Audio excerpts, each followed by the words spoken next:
Medicare Minute MD with Dr. Robert Hoover. Hello, and welcome to a special edition of Medicare Minute MD.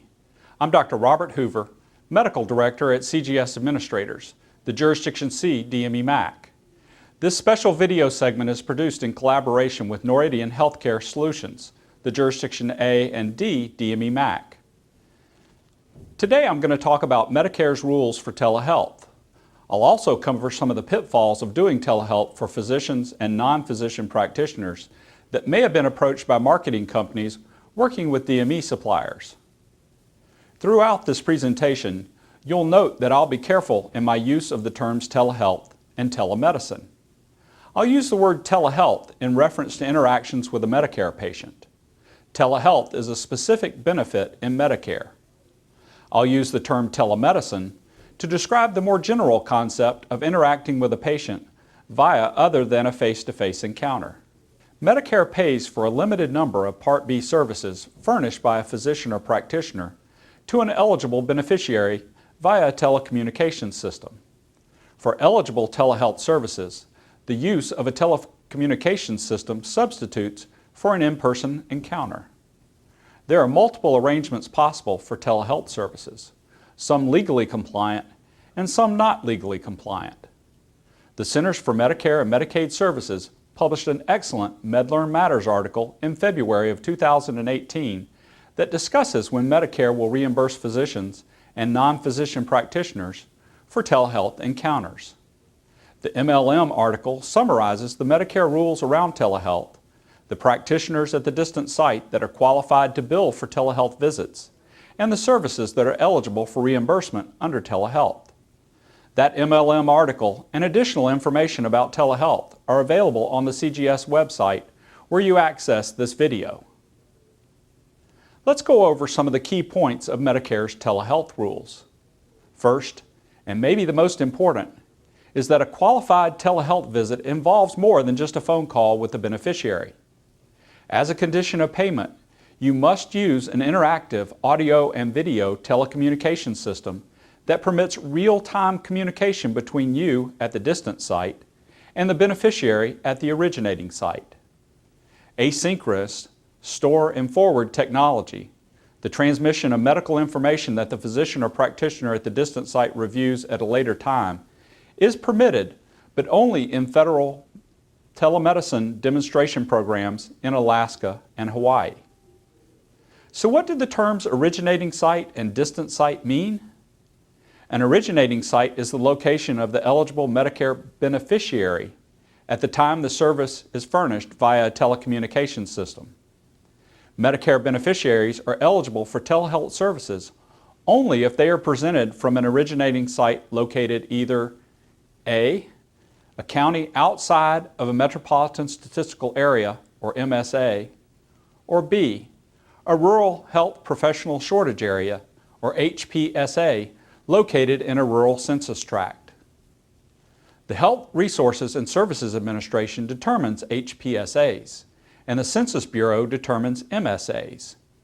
You can access HRSA's Medicare Telehealth Payment Eligibility Analyzer to determine a potential originating site's eligibility for Medicare telehealth payments. Entities that participate in the Alaska and Hawaii Telemedicine Demonstration Project approved by or receive funding from the Secretary of the U.S. Department of Health and Human Services as of December 31, 2000, qualify as originating sites regardless of geographic location. Each calendar year, the geographic eligibility of an originating site is established based on the status of the area as of December 31st of the prior calendar year. Such eligibility continues for the full calendar year. On your screen now, you'll see the sites authorized by law as originating sites. Note that this is a discrete list, and only the sites listed are authorized by Medicare to serve as originating sites. The distant site is the location of the practitioner who's evaluating the beneficiary for their medical condition. For example, let's say you're an internist in a rural location that's in a county outside of an MSA, a qualified originating site. You're seeing a patient with an unusual skin condition and you'd like to consult with a dermatologist. Both you and the dermatologist have established a secure video and audio system, and you, the beneficiary, and the dermatologist have a consult. This would qualify as a telehealth visit under Medicare because, first, there's a qualifying originating site. Second, there's a qualified distant site practitioner. And third, you used both audio and video technology to conduct the visit. As you can see, there are specific conditions that must be met in order to have a qualified telehealth visit and bill those services to Medicare. Now let's turn to some examples of visits that do not qualify as telehealth services. If you watch any television lately, you've probably gotten tired of the commercials advertising back and knee braces at no cost to you if you qualify. These ads provide a 1-800 number and tell you to call now to see if you're eligible for a knee or back brace. So you might ask, Dr. Hoover, what does this have to do with telehealth? Nothing and everything. Let me explain. First, let's talk about a common telemedicine arrangement with which you might be familiar. Today we're all busy, often without enough time to visit our doctor for minor ailments like a sore throat or a skin rash. Enter a telemedicine company. A typical telemedicine company has contracts with multiple physicians who practice in multiple states. The telemedicine company contracts with and is paid by either 1.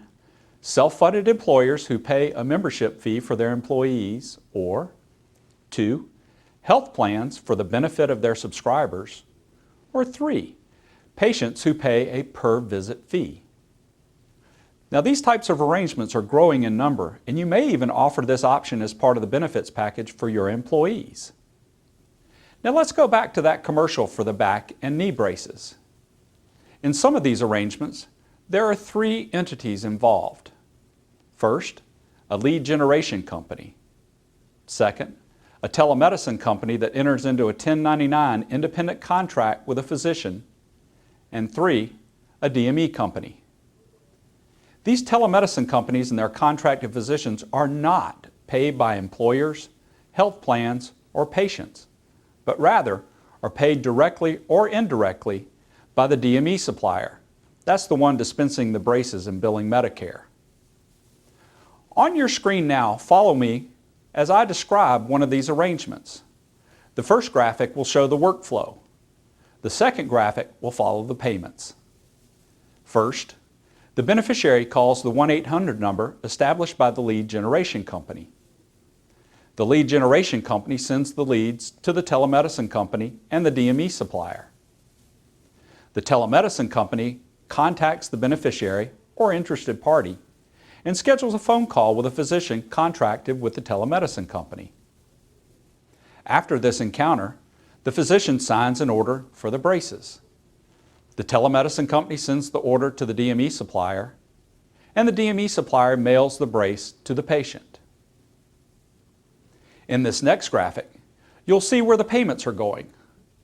Following a call from the beneficiary or interested party, the DME supplier purchases the leads, in other words, the names and contact information of Medicare beneficiaries who've contacted the 1-800 number provided by the lead generation company. That payment funds the lead generation company, who then pays a portion to the telemedicine company.